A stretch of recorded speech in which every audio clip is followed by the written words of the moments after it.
नमस्कार दोस्त, स्वागत है आप सभी का हमारी इस यूट्यूब चैनल जिसका नाम है विकास स्टडी पॉइंट।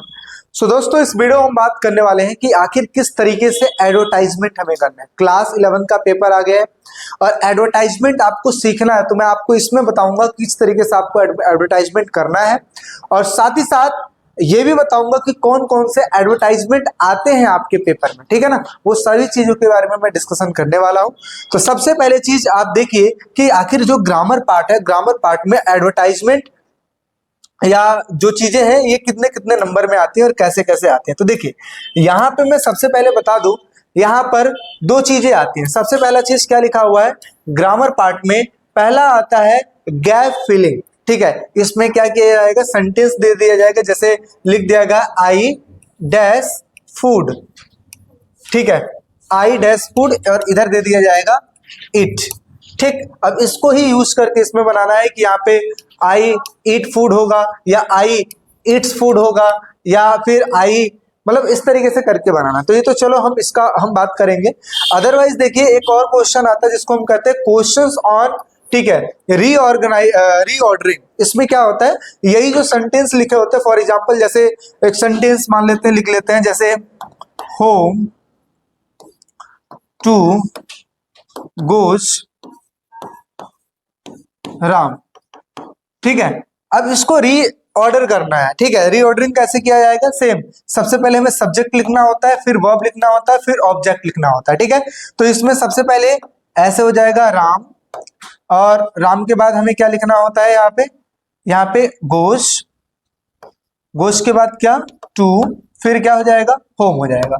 तो ये इसे कहते हैं रीऑर्डरिंग।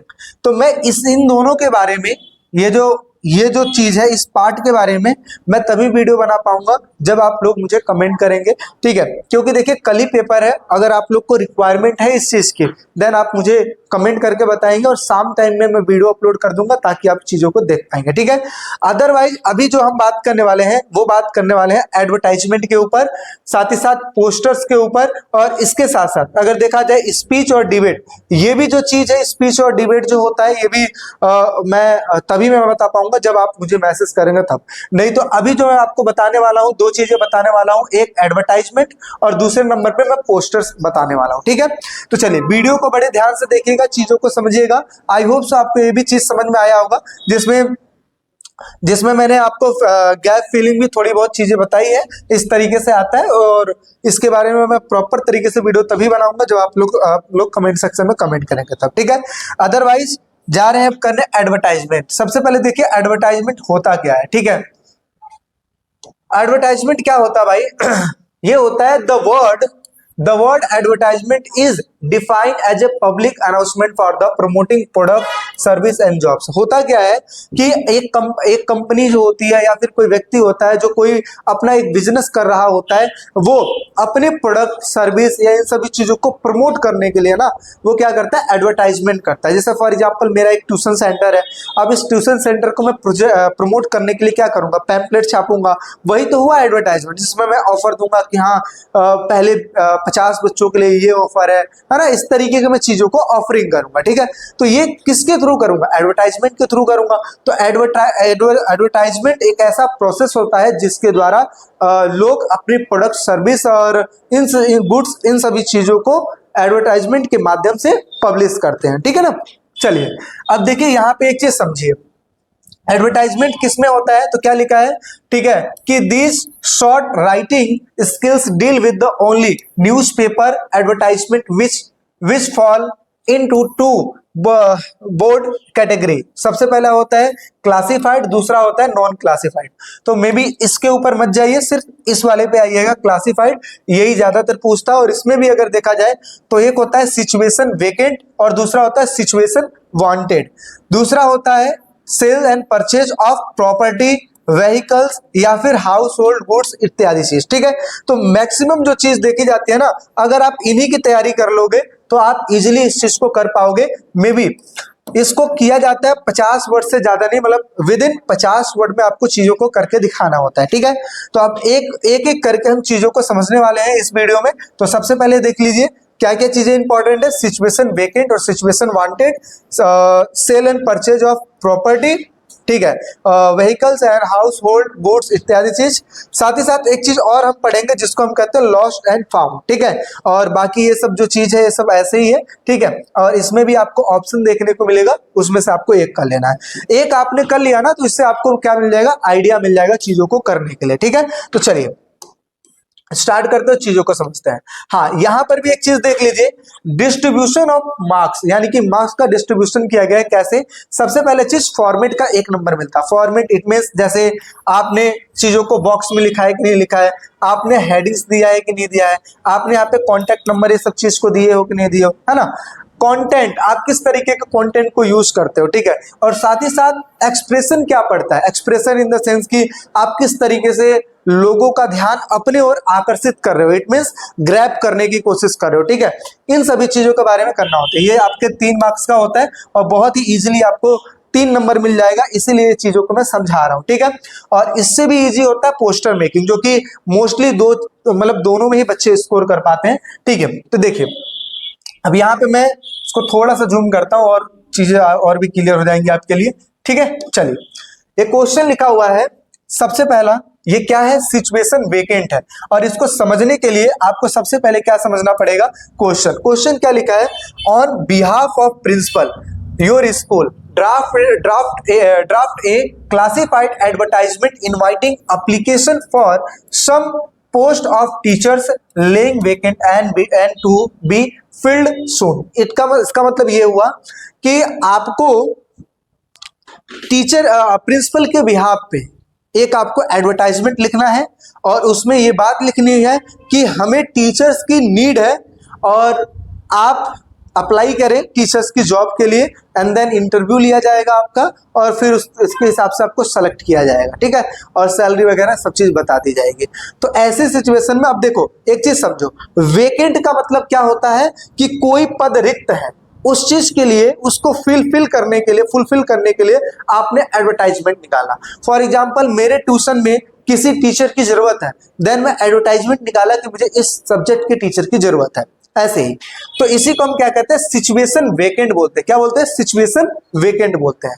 और सिचुएशन वांटेड किसको बोलते हैं, सिचुएशन वांटेड हम उसको बोलते हैं, इट मींस मान लो कि मैं एक टीचर हूं और मैं बेरोजगार हूं और मुझे जॉब की जरूरत है, तो मैं एक लेटर एक एडवर्टाइजमेंट छपवाऊंगा न्यूज़पेपर में कि मेरे पास ये क्वालिफिकेशन है, मैंने ये किया है, मेरे पास ऐसा एक्सपीरियंस है, अगर आपके कंपनी में कोई वैकेंसी है देन आप मुझे कॉल कर सकते हैं। तो ऐसा, इसे हम कहते हैं सिचुएशन वांटेड। और सिचुएशन वेकेंट किसे कहते हैं, यानी कि कोई रिक्त स्थान खाली है और वो कंपनी वाले क्या करते हैं, एडवर्टाइजमेंट करते हैं, उसे कहते हैं सिचुएशन वेकेंट, ठीक है।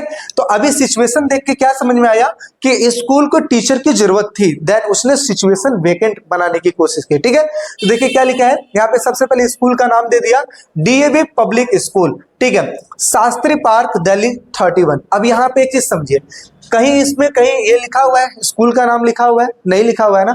आप अपनी मर्जी से कोई भी नाम लिख सकते हो, इवन अपने स्कूल का नाम लिख देना, कोई दिक्कत वाली बात नहीं है, ठीक है। चलिए तो क्या लिखा है कि DAV public school Shastri park Delhi. अच्छा, रिक्वायर्ड क्या है, required 2 PGTs in English against permanent post, यानी कि 2 पीजीटी टीचर की जरूरत है, ठीक है।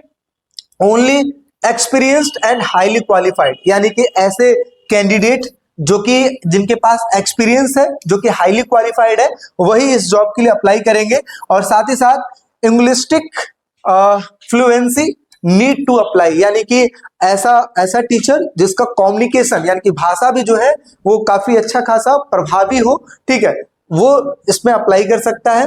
सैलरी कॉमेंसुरेट, यानी कि जो सैलरी है वो एक तरीके से डिपेंड करेगा आपके किस चीज के ऊपर, एक्सपीरियंस के ऊपर, प्रोफेशनल अचीवमेंट के ऊपर, यानी कि आपने क्या किया है, किस तरीके से किया है, आपके पास कितना एक्सपीरियंस है, इन सभी चीज के ऊपर जो सैलरी है वो आपका निर्भर करेगा, ठीक है।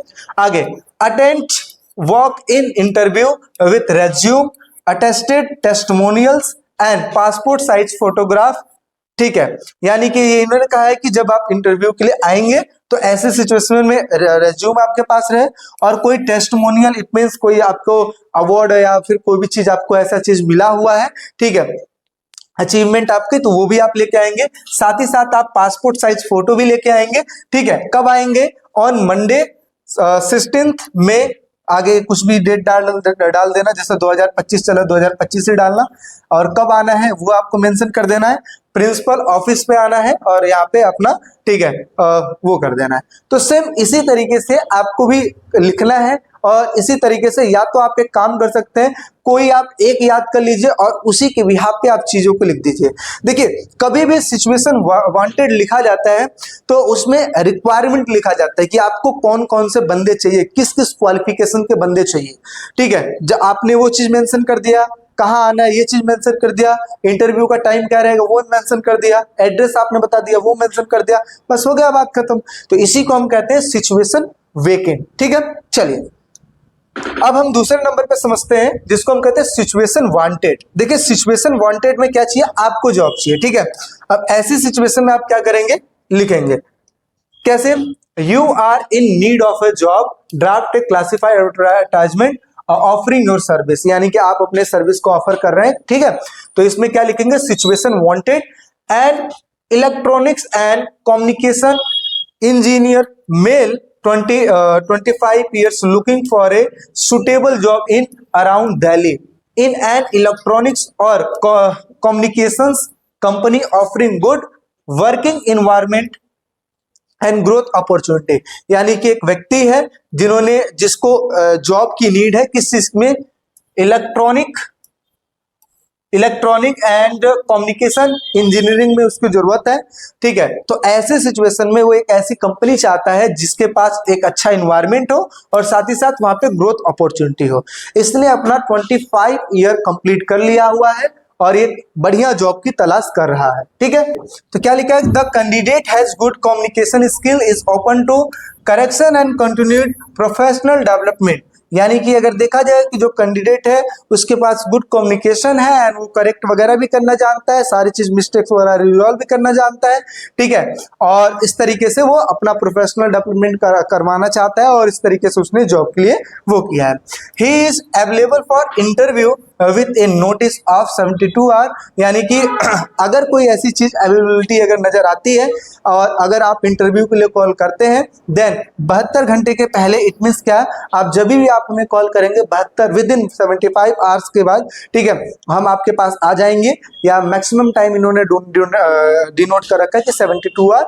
एंड फिर इसके बाद इन्होंने अपना नंबर दे रखा है कि आप हम इसमें इस नंबर पे कांटेक्ट कर सकते हैं या फिर आप हमें ईमेल भी कर सकते हैं, ठीक है। इस तरीके से चीजें हैं, ठीक है। चलिए अब यहां पर एक चीज और समझिए, अगला जो है जिसको हम कहते हैं फॉर सेल। फॉर सेल में क्या होता है, यू आर वैष्णो या फिर वैशाली, ठीक है, वैशाली एक car dealer at Durga automobile Kirtinagar, you want to sell a second hand XUV 500 that have come to your showroom, draft an advertisement in 50 words to be published in a national daily newspaper। It means क्या बताया जा रहा है कि एक व्यक्ति है जिसके पास ये गाड़ी है सेकेंड हैंड, मतलब जो गाड़ी है वो सेकेंड हैंड देना चाहता, मतलब बेचना चाहता है। उसके पास गाड़ी का नंबर है, कौन सा है, XUV गाड़ी है उसके पास, ठीक है, और वो बेचना चाहता है उस चीज के लिए। तो अब इसके लिए क्या लिखेगा वो, फॉर सेल। यानी कि हमारे पास जो गाड़ी है वो फॉर सेल। आप देखते हो मार्केट में ना बहुत सारी गाड़ियां हैं, बहुत सारे डीलर है जो गाड़ी को बेचते हैं, तो देखते होगे कि गाड़ी के ऊपर जस्ट एक चीज लिखा रहता है फॉर सेल, ठीक है। तो वैसे ही वो भी एक प्रकार का एड ही है। तो इस तरीके से आपको एडवर्टाइजमेंट देना है। तो इसमें क्या लिखा है कि अब गाड़ी की कंडीशन आप बताएंगे कि आपके पास जो गाड़ी है वो कैसी गाड़ी है एंड आप उसको किस तरीके से, है ना, दिखा रहे हैं, किस तरीके से आप क्या पैसा एक्सपेक्ट करते हो, वो सारे चीज इसमें आप लिखेंगे। तो क्या लिखा है, अवेलेबल है सेकेंड हैंड सिल्वर का colour Mahindra XUV 500 model 2090 for a sale having leather seat cover.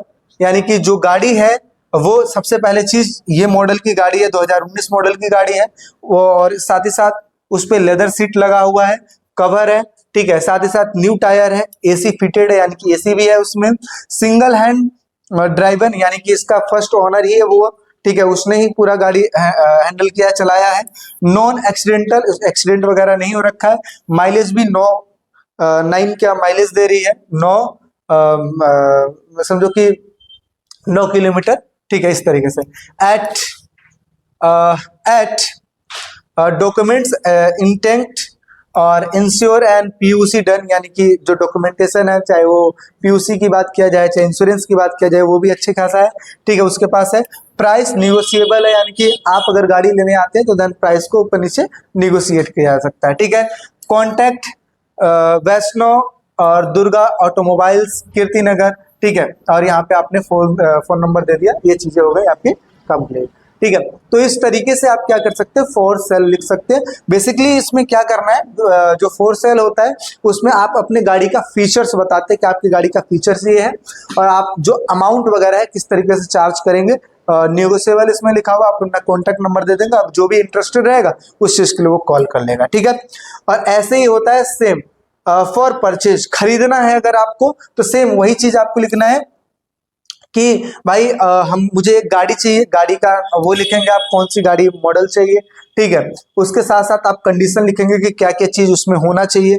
तो बस देखिए सिचुएशन जो अपना फॉर सेल और परचेज में कुछ ही चीज का बस अंतर है कि बस एक जो बेचना चाहता है वो अपनी बातें लिखेगा कि मुझे इस तरीके से मेरे पास चीजें हैं, मैं इस तरीके से बेचूंगा, और जो खरीदना है वो अपनी रिक्वायरमेंट को लिखेगा कि भाई मुझे इस तरीके की गाड़ी चाहिए, ठीक है। बस यही अंतर है और कुछ नहीं, बाकी सारा जो फॉर्मेट है ऑलमोस्ट ऐसा ही है, ठीक है। तो देखिए क्या लिखा है कि wanted a second hand black colour diesel WagonR R should not be more than 3 years, यानी कि उसको एक गाड़ी चाहिए जो कि 3 साल ओल्डर ही रहे, उससे ज्यादा ना रहे। शुड हैव लेदर सीट होना चाहिए उसके पास, ठीक है। एसी एंड स्टेरियो फिटेड होना चाहिए, स्टेरियो फिटेड लाइक जैसे उसमें डिस्प्ले वगैरह होता है जहाँ पे म्यूजिक वगैरह सुनते हैं, पीछे का बैक कैमरे से चीजों को देखते हैं, ऐसा, ठीक है।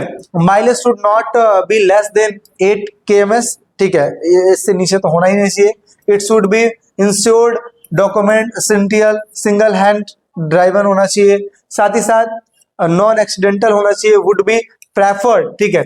प्राइस नॉन नेगोशिएबल, यानी कि इसमें भी अगर देखा जाए तो जो प्राइस है वो नेगोशिएट हो पाए, इतने से ऐसा नहीं कि आपने जो डिमांड किया है वही चीज हम आके आपसे परचेज कर लेंगे, ऐसा नहीं, ठीक है। हम निगोशिएट भी करेंगे उसमें, ठीक है। कांटेक्ट करना है अमिता फोन्स एंड इन कब से कब करना है ये सारा आपने मेंशन कर दिया। तो ये कुछ चीजें ऐसी होती है जिसको आपको लिखना होता है फॉर परचेज में। और देखिए मे भी अभी तक ऊपर जितना मैंने बता दिया वही सारी चीजें इंपॉर्टेंट है। एक लास्ट यहाँ पे एक देख लीजिए जिसको हम कहते हैं टूलेट, और टूलेट के बाद क्या हो जाएगा, लॉस्ट एंड फाउंड हो जाएगा। सबसे पहले समझ लीजिए टूलेट होता क्या है। बेसिकली जैसे मान लीजिए आपका घर है, ठीक है, आपका घर है और आपके घर में कोई रूम खाली है रेंट के लिए, तो आप क्या बनाएंगे, टूलेट लिखेंगे जिसमें आप ये बताएंगे कि मेरा घर है, मेरे घर में ठीक है कितने BHK का है, क्या क्या फैसिलिटीज है, अगर किसी को चाहिए तो इस तरीके से आ सकता है, प्राइस वगैरह सारा चीज उसमें आप देंगे। तो देखिए क्या लिखा है ऐसे, to let available for the rent second floor of newly constructed house in Vikaspuri Delhi, 2 bedrooms है, अटैच बाथरूम है, बाथ है, और साथ ही स्पेसियस ड्राइंग रूम भी है इसमें, मॉड्यूलर किचन भी है, वुड वर्क डन है इसमें, सन फेसिंग है, यानी कि जो सन फेसिंग मतलब सूर्योदय जहां से होता है, इट मीन्स सन जहां से राइज होता है वहां पे फेस है, इट मीन्स पूरब की तरफ, ठीक है। साथ ही साथ वॉकिंग डिस्टेंस पे मेट्रो मिल जाएगा, मार्केट मिल जाएगा, रेंट नेगोशिएबल है, कॉन्ट्रैक्ट इसमें देखिए कितना इजी है जिसमें आपने टूलेट लिखा। ऐसे ही सेम इसी में आता है एक फॉर रेंट, जिसमें आपको ये लिखना होता है कि आपको क्या क्या रिक्वायरमेंट है, कौन कौन सा घर ऐसा रिक्वायरमेंट है जो आप एक्सपेक्ट करते हो, ठीक है। तो जस्ट उसका अपोजिट लिख देना होता है और कुछ नहीं है। तो बस थोड़ी थोड़ी सी चीजें हैं जिसको आपको समझना और उस हिसाब से चीजों को कर देना है, ठीक है। अब यहाँ पे देखिए एक चीज और लिखा है, एक लास्ट जिसको हम कहते हैं lost and found. Lost and found में आपको क्या करना है, यहाँ पे देखिए सबसे पहला चीज, while traveling in a bus you found some certificate, a wallet and some jewelry in a bag, you find not contact details of the owner in the bag, draft a advertisement to published in a local newspaper। यानी कि आप कहीं जा रहे थे, आपको एक ऐसा बैग मिला जिसमें सर्टिफिकेट है, जिसमें ज्वेलरीज है, बट उसमें कोई भी ऐसा कॉन्टैक्ट नहीं है जिसके थ्रू ये पता लग पाए कि उसका ऑनर कौन है, ठीक है ना, ऐसा चीज है, मतलब जेन्युइन ओनर कौन है, किस तरीके से पता लगा, ऐसा कुछ नहीं मिल रहा है, ठीक है।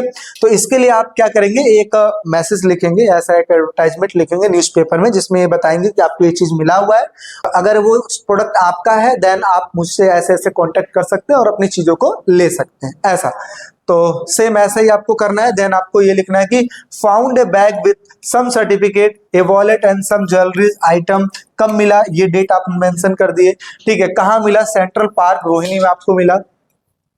हुजेवर हैज लॉस्ट इट, यानी कि जो कोई भी व्यक्ति इस चीज को खोया हुआ है, ठीक है, लॉस्ट हुआ है, it may claim the same by, ठीक है, कैसे कर सकते हैं, same by providing authentic proof of the ownership, यानी कि आप इसमें ऑथेंटिक प्रूफ देंगे कि भाई वो प्रोडक्ट आपका ही है, मैं कैसे बिलीव कर लूं कि ये प्रोडक्ट मेरा ही है, ठीक है। तो ऐसे में आपको ऑथेंटिक प्रूफ देना पड़ेगा उसका, अगर कोई सिंबल है, कुछ ऐसा चीज है, कभी फोटो आपने लिया हो, या उस हिसाब से आप चीजों को दे सकते हैं। और साथ ही साथ in case of non claim within a week the bag will be submitted to Mayapuri police station. अगर एक हफ्ते के अंदर कोई ऐसा जवाब नहीं आ रहा है, या किसी ने उस चीज को देख के रिस्पॉन्स नहीं किया है, तो ऐसी सिचुएशन में जो बैग मुझे मिला है उसको मैं मायापुरी पुलिस स्टेशन में सबमिट कर दूंगा, ठीक है। और कॉन्टेक्ट आपने नंबर इस तरीके से आपने दे दिया, तो इस तरीके से लॉस्ट है, इसमें आपने फाउंड किया है यानी कि मिला हुआ है, उसके लिए आपने लिख दिया है। अब ऐसे ही अगर आपने लॉस्ट किया हुआ है यानी कि कुछ खोया हुआ है, सेम ऐसे ही आप ले भी लिखोगे कि मैं यहाँ पे जा रही थी और इस डेट पे ये प्रोडक्ट खोया हुआ है, और अगर किसी को भी मिलता है देन आप मेरे इस नंबर पे कांटेक्ट कर सकते हैं, सेम उसी का जस्ट अपोजिट भी हो जाएगा, ठीक है ना। तो इसी तरीके से आप एडवर्टाइजमेंट कर सकते हैं, और हर टाइप्स का एडवर्टाइजमेंट को मैंने मतलब क्लियर कराया हुआ है, ठीक है। चलिए अब करते हैं पोस्टर। देखिए पोस्टर राइटिंग कैसे करेंगे, यहाँ पे मैं 2 एग्जांपल लेके पोस्टर राइटिंग को समझाऊंगा।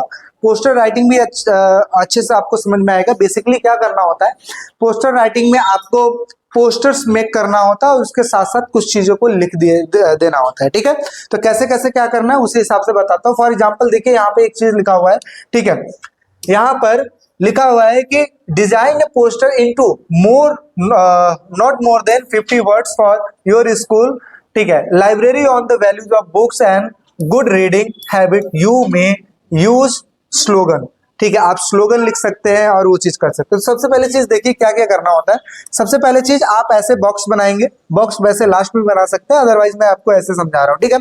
इसके साथ साथ यहाँ पे जिस चीज के रिलेटेड में पोस्टर दिया हुआ है, ठीक है, उसके हिसाब से आपको यहाँ पे सिंबल या फिर उससे रिलेटेड कोई भी चीज आप अगर ड्रॉ कर सकते हो, देन आपको यहाँ पे ड्रॉ कर देना है। ड्रॉ करने के बाद आपको यहाँ पे इस तरीके से बॉक्स बना लो, कुछ चीज स्लोगन लिखना है उस तरीके से लिख दो, कुछ मैसेज और देना चाहते हो वो लिख दो, है ना। इस तरीके से आपको करके लिखना होता है। और यहाँ पे सबसे पहले जो मेन हेडिंग है जिस चीज के ऊपर दिया हुआ है, जैसे यहाँ पे क्या लिखा हुआ है, लाइब्रेरी के बारे में लिखा हुआ है, ठीक है, तो आप वही चीज लिख दीजिए, लाइब्रेरी बुक्स लिख लीजिए, ठीक है। इस तरीके से आप करके लिख सकते हैं, ठीक है, या फिर वैल्यू ऑफ बुक्स लिख सकते हैं, या फिर जो भी चीज। यहाँ पर देखिए इन्होंने क्या किया है, ठीक है, यहाँ पर जो चीज है यहाँ पे इन्होंने हेडिंग बनाया है बुक्स आवर बेस्ट फ्रेंड, ऐसे करके हेडिंग बना दिया है। आप कुछ भी इसकी जगह पे हेडिंग्स बना सकते हैं, ठीक है। तो अब देखिए क्या क्या चीज लिखना हुआ है यहाँ पे। देखिए सबसे पहले चीज यहाँ पे इन्होंने हेडिंग बनाया बुक्स आवर बेस्ट फ्रेंड, और फिर यहाँ पे एक बुक जैसा बना दिया, और साथ ही साथ यहाँ पे कुछ कुछ चीजें लिख दी, जैसे कुछ चीजें मोस्ट इंपॉर्टेंट और ज्यादा प्रभावी लगती हैं। जैसे क्या लिखा है कि read best, speak best, think best, अच्छा है ना। अब देखिए यहाँ पे take a book day, don't delay, ठीक है, यानी कि जो बुक आप लेते हैं, ठीक है, उसको जल्दी से लें और पढ़ें और जल्दी से सबमिट कर दें, बात ऐसी है, ठीक है।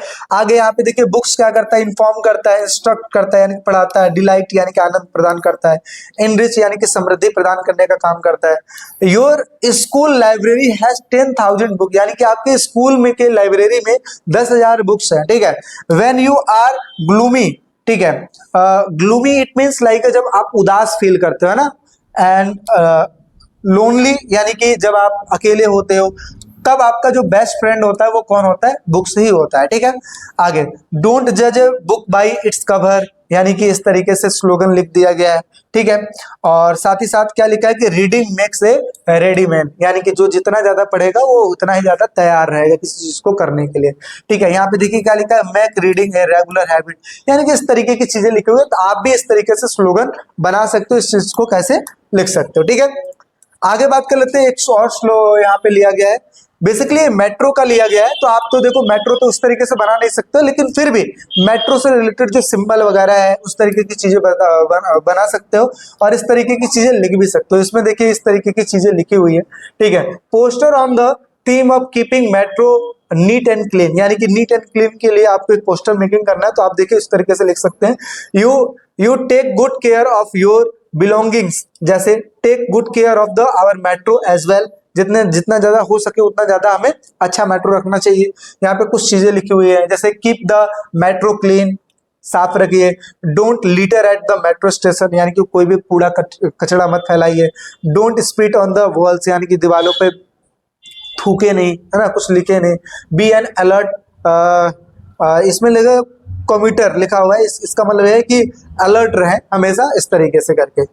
एंड यहाँ पे इस तरीके की सिंबल चीजें बनाई गई। अगर आप ऐसा बना देते हो तो इससे ना टीचर के ऊपर इंप्रेशन अच्छा पड़ जाता है कि नॉन स्पीटिंग, ठीक है, नॉन लिटरिंग यानी कूड़ा मत फैलाओ, नॉट स्मोकिंग यानी कि स्मोक नहीं करना है, ठीक है। Our Delhi metro, our Delhi our metro, ठीक है, इस तरीके की चीजें लिखी हुई हैं। तो ऐसे ही जिस चीज के भी ऊपर अगर आता है देन आप उस तरीके से आपको चीजों को बनाना है, और उससे रिलेटेड जो स्लोगन वगैरह है उस चीज को आपको लिख देना है, ठीक है।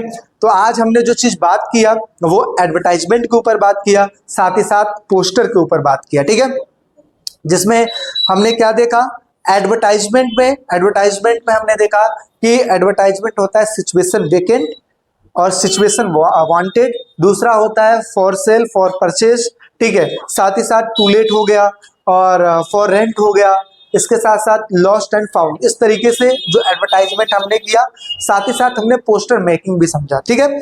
तो इस तरीके से चीजें हैं, और अगर किसी भी चीज में डाउट, दिक्कत, परेशानी हो तो आप मुझे कमेंट कर सकते हैं, और बाकी इस तरीके से आप सेम फॉर्मेट भी याद कर लेंगे और उसी को थोड़ा सा चेंज वेंज करके भी लिख सकते हैं, ठीक है। तो आई होप सो चीजें अच्छी लगेंगी। मिलते हैं एक नेक्स्ट वीडियो में, टेक केयर, बाय बाय।